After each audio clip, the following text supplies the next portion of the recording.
दोस्तों, कब्र में दफन होने के बाद इब्तदाई 24 घंटों के अंदर मैयत के साथ किया होता है। आज हम इस वीडियो में बताएंगे। इसके बारे में इस्लाम और हादीस में मुख्तलिफ रिवायात मौजूद हैं जो हमें आखिरत की हकीकत और इंसान की पहली मंजिल के बारे में आगाही देती हैं। ये वक्त मैयत के लिए बहुत अहम होता है क्योंकि ये कब्र की जिंदगी की इब्तदा होती है।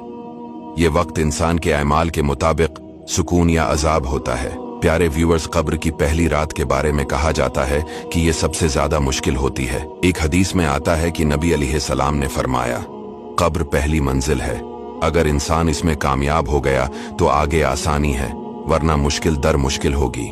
जब इंसान को कब्र में दफन किया जाता है तो इब्तिदाई वक्त में दो फरिश्ते, मुनकर और नकीर, उसके पास आते हैं। ये फरिश्ते मैयत से 3 बुनियादी सवाल करते हैं। नंबर 1, तुम्हारा रब कौन है? नंबर 2, तुम्हारा दीन क्या है? नंबर 3, तुम्हारा नबी कौन है? जो शख्स ईमानदार और नेक होता है वो सही जवाब देता है और इसके लिए कब्र को वसी और रोशन कर दिया जाता है। गुनाहगार या काफिर शख्स जवाब देने में नाकाम रहता है और उसके लिए कब्र तंग और अजाब का मकाम बन जाती है। नबी करीम सल्लल्लाहु अलैहि वसल्लम ने फरमाया कि कब्र में हर इंसान का इम्तिहान लिया जाता है। ये आजमाइश मैयत के अमाल के मुताबिक आसान या मुश्किल होती है। सही बुखारी और सही मुस्लिम में रिवायत है कि नबी अलैहिस्सलाम अक्सर दुआ करते थे, ऐ अल्लाह, मैं कब्र के अजाब से तेरी पनाह मांगता हूँ। हजरत उस्मान बिन अफ़्फ़ान रदियल्लाहु ताला अन्हु से रवायत है, रसूलुल्लाह सल्लल्लाहु अलैहि वसल्लम जब किसी कब्र पर खड़े होते तो आप इतना रोते कि आपकी दाढ़ी मुबारक तर हो जाती। आप फरमाते, मेरे भाइयों, कब्र आखिरत की पहली मंजिल है। अगर यहाँ कामयाबी हो गई तो आगे सब आसान होगा और अगर यहाँ नाकामी हुई तो आगे और भी सख्त हालात होंगे।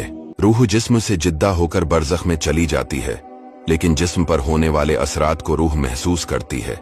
नेक लोगों की रूह को सुकून दिया जाता है जबकि बदकारों की रूह को सख्ती और अजाब का सामना करना पड़ता है। इस दौरान मैयत को अपने रिश्तेदारों और अजीजों की दुआओं की बहुत जरूरत होती है।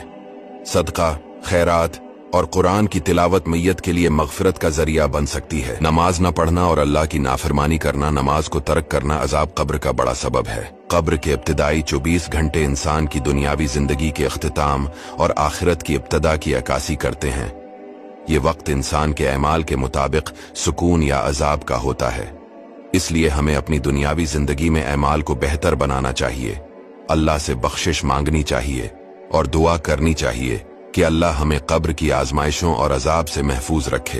कब्र की रात और अजाब हमें यह सबक देते हैं कि दुनिया की जिंदगी में नेक अमाल करें, गुनाहों से बचें और अल्लाह की रज़ा